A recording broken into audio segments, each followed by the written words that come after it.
বাংলাদেশকে যদি আমরা কোনো একটা বাড়ি ধরি, সোজা কথায় সংবিধান হলো সেই বাড়িটি দেখে শুনে রাখার জন্য নিয়মকানুন, যা বাড়িওয়ালা নিজেই বানিয়েছেন। এখানে বাড়িওয়ালা কে, অর্থাৎ মালিক কে? মালিক হলো যারা এই বাড়িতে বাস করেন, অর্থাৎ জনগণ।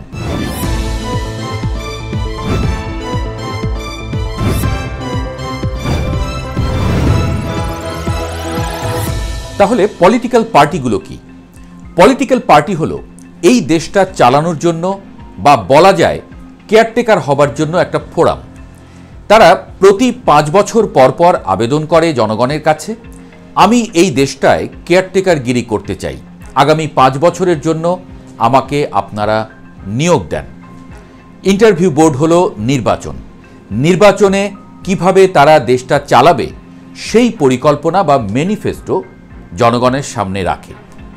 আমরা যেমন চাকরির জন্য ইন্টারভিউ বোর্ডের সামনে আমাদের সিভি রাখি, বলি আমাকে চাকরি দিলে আমি এটা করব, ওটা করব ইত্যাদি।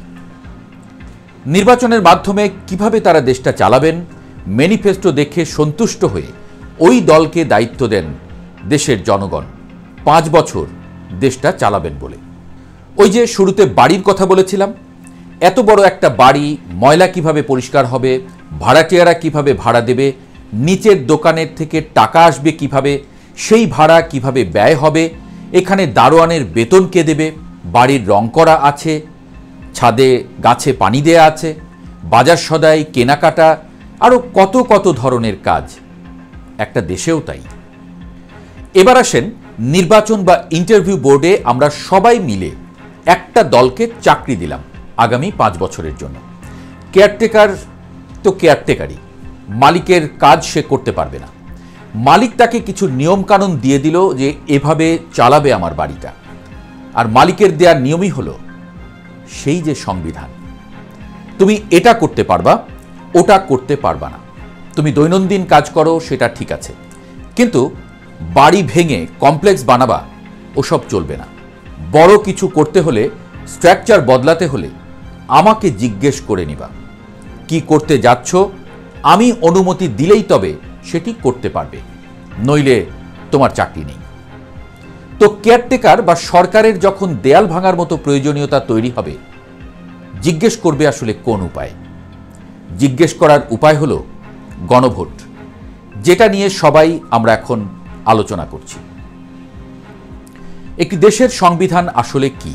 সংবিধান আসলে একটি দেশের মৌলিক আইন বা মূল নীতি, যার উপরে পুরো রাষ্ট্রের পরিচালন ব্যবস্থা দাঁড়িয়ে থাকে।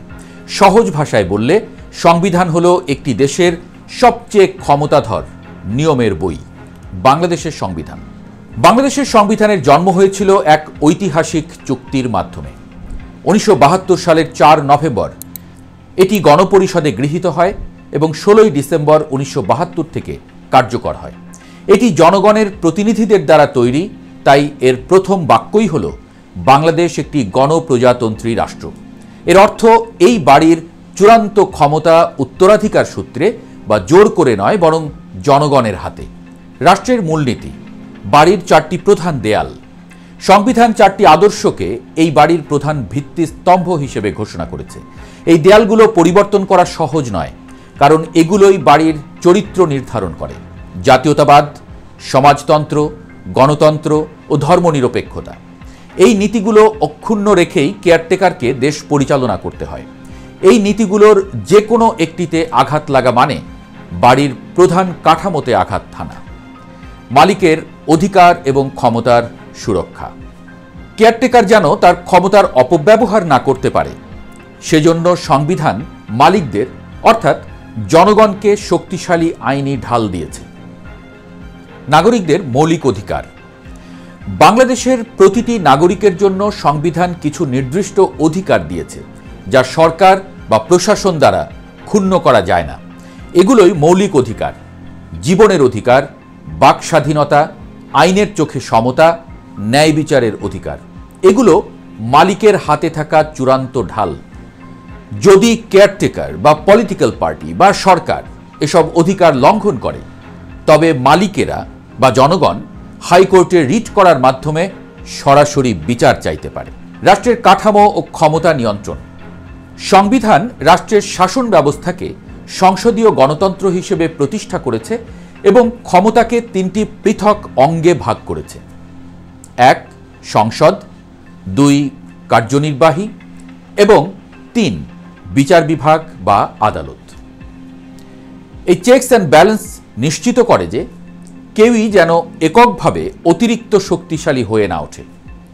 সবচেয়ে গুরুত্বপূর্ণ হল বিচার বিভাগ সরকার থেকে স্বাধীনভাবে কাজ করবে, ঠিক যেন মালিকের নিয়োগ দেয়া একজন নিরপেক্ষ দারোয়ান, যে দেখে রাখবে কেয়ারটেকার যেন মালিকের দেওয়া নিয়মের বই লঙ্ঘন করে না ফেলে। স্বাধীন সংবিধান প্রতিষ্ঠান মালিকেরা কিছু বিশেষ নিরাপত্তা সংস্থা তৈরি করে দিয়েছে, যারা কেয়ারটেকারের প্রভাবমুক্ত থেকে কাজ করবে, যেমন নির্বাচন কমিশন, বিচার বিভাগ এবং মহা হিসাব নিরীক্ষক। এই প্রতিষ্ঠানগুলো কেয়ারটেকারকে সৎ এবং নিয়মের মধ্যে রাখতে সাহায্য করে। সংবিধানের স্থায়িত্ব এবং আন্তর্জাতিক পটভূমি। কেয়ারটেকার যদি বাড়ির কোনো গুরুত্বপূর্ণ দেয়াল ভাঙতে বা নিয়ম পাল্টাতে চায়, তার জন্য সহজ কোনো পথ নেই। সংবিধান সংশোধন করার জন্য জাতীয় সংসদে 2/3 সংসদ সদস্যের ভোট আবশ্যক হয়। এই কঠিন শর্তটি দেয়া হয়েছে যাতে সামান্য সংখ্যাগরিষ্ঠতা নিয়ে কোনো দল মালিকের মূল চুক্তিপত্র পরিবর্তন করতে না পারে। আরও বড় রক্ষা কবচ হল বিচার বিভাগ ঘোষণা করেছে যে সংবিধানের মূল কাঠামো বা মৌলিক নীতিগুলো কোনো অবস্থাতেই সংসদ কর্তৃক সংশোধন করা যাবে না।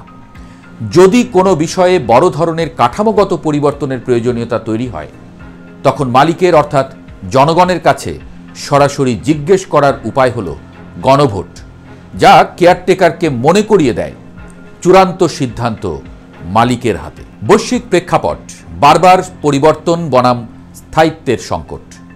স্বাধীনতা লাভের পর 1972 সালে বাংলাদেশের সংবিধান প্রণয়ন হবার পর থেকে এ পর্যন্ত 17 বার সংশোধনী আনা হয়েছে। এই সংশোধনীগুলোর মাধ্যমে সংবিধানের কাঠামো, শাসন ব্যবস্থা এবং মৌলিক অধিকারের ক্ষেত্রে বিভিন্ন সময়ে পরিবর্তন আনা হয়েছে। উদাহরণস্বরূপ 1975 সালের 4র্থ সংশোধনীতে সংসদীয় সরকার পদ্ধতির বদলে রাষ্ট্রপতি শাসিত সরকার ব্যবস্থা প্রবর্তন করা হয়। আবার 1991 সালে দ্বাদশ সংশোধনীর মাধ্যমে সংসদীয় গণতন্ত্রের প্রবর্তন করা হয়। বিভিন্ন সময়ে আনা এই সংশোধনীগুলোর মধ্যে পঞ্চম, সপ্তম, ত্রয়োদশ ও ষোড়শ সংশোধনী বাংলাদেশ সুপ্রিম কোর্ট কর্তৃক বাতিল করা হয়েছে। এই 17টি সংশোধনী আনা হলেও সুপ্রিম কোর্টের রায়ে সংবিধানের মূল কাঠামো পরিবর্তন হয় এমন কোনো সংশোধনী আনা যাবে না বলে নির্দেশনা দেওয়া হয়েছে। সংবিধান পরিবর্তন করে সমস্যার সমাধানের চেষ্টা বাংলাদেশের কোনো বিচ্ছিন্ন ঘটনা নয়, বরং উন্নয়নশীল বিশ্বে বহু দেশেই এই প্রবণতা দেখা যায়। থাইল্যান্ডে 20 বারেরও বেশি সংবিধান লেখা হয়েছে। সামরিক অভ্যুত্থান ও রাজনৈতিক সংকটের কারণে এখানে সংবিধান হয়েছে খেলার সামগ্রী, যা প্রমাণ করে শক্তি প্রয়োগকারীরা আইনকে নিজেদের সুবিধা মতো পরিবর্তন করতে দ্বিধা করে না। ডোমিনিকান প্রজাতন্ত্রে 39 বার, হাইতিতে 23 বারের বেশি। এই ক্যারিবীয় দেশগুলোতে ঘন ঘন সামরিক ক্ষমতা পরিবর্তন, স্বৈরশাসকদের উত্থান এবং রাজনৈতিক অস্থিতিশীলতার কারণে সংবিধান হয়েছে কেবল একটি অন্তর্বর্তীকালীন দলিল। যখনই নতুন কেউ ক্ষমতায় এসেছে, পুরনো নিয়ম বা বই বাতিল হয়ে গেছে। ফ্রান্সের মতো দেশে 15 বারের বেশি সংবিধান লেখা হয়েছে। রাজতন্ত্র, সাম্রাজ্য এবং বিভিন্ন প্রজাতন্ত্রে পরিবর্তনের ফলে ফ্রান্সও বারবার তার মৌলিক কাঠামো পরিবর্তন করেছে। বর্তমানে তারা 5ম প্রজাতন্ত্রের সংবিধান ব্যবহার করছে। এই বৈশ্বিক উদাহরণগুলো স্পষ্টতই একটি চরম সত্য তুলে ধরে। সংবিধান পরিবর্তনের সমাধান নয়, সমাধান নিহিত আছে সংবিধান মানার ভেতরে। যতবারই নিয়ম, বই পরিবর্তন হোক না কেন, যদি কেয়ারটেকারদের মধ্যে সেই নিয়ম মানার সৎ সংস্কৃতি তৈরি না হয়, তবে কোনো নিয়মই কার্যকর হয় না। এই সমস্যাটি কেবল বাংলাদেশের নয়, এটি সেই সব দেশের সমস্যা যেখানে কেয়ারটেকার নিজেদের ক্ষমতাকে মালিকের সার্বভৌমত্বের ঊর্ধ্বে স্থান দেয়। কেয়ারটেকারের বাড়াবাড়ি এবং সংবিধানের কান্না এত নিখুঁত নিয়ম বই থাকা সত্ত্বেও কেন বাংলাদেশে প্রায়শই সংকট তৈরি হয়? সমস্যাটা হলো আমাদের কেয়ারটেকারদের একটি অংশ তাদের দায়িত্ব ভুলে যায় এবং তাদের আচরণ বিশ্বজুড়ে অসৎ শাসকদের আচরণের প্রতিচ্ছবি হয়ে ওঠে। তারা মনে করে তারা নিজেরা মালিক, তাদের আর জনগণের সম্মতির দরকার নেই। এই মানসিকতা থেকেই সৃষ্টি হয় ক্ষমতার অপব্যবহার। যখন কেয়ারটেকাররা ক্ষমতার বিভাজনকে দুর্বল করে, স্বাধীন প্রতিষ্ঠানগুলোকে নিজেদের হাতের পুতুল বানানোর চেষ্টা করে এবং মৌলিক অধিকারগুলো ক্ষুণ্ণ করে, তখনই সংবিধানের দেয়া সমস্ত সুরক্ষা ব্যর্থ হয়ে যায়। সবচেয়ে দুঃখের কথা হলো, বাংলাদেশের মতো দেশগুলোতে এই কেয়ারটেকারগুলো একটু কেমন যেন হয়। অধিকাংশ সময়ই জনগণের সম্মতির দরকার হয় না কেয়ারটেকার হতে। বলা যায় জোর করে সেবা করার ইচ্ছাটা প্রবল তাদের, কোনো আসমানি শক্তিতে হয়েও যায় এবং কেয়ারটেকারের চেয়ারে জনগণের সেবা করার শপথ নিয়ে বসার পর ঘটনা ঘটে যায় উল্টো, অর্থাৎ জনগণ উল্টো বাধ্য হয় তার সেবা করতে। শেষে জনগণের সহায় সম্পত্তি চুষে খেয়ে কেয়ারটেকাররা অদৃশ্য হয়ে যায় ভূতের মতো। বেচারার সংবিধান তখন অন্দরে বসে কাঁদে।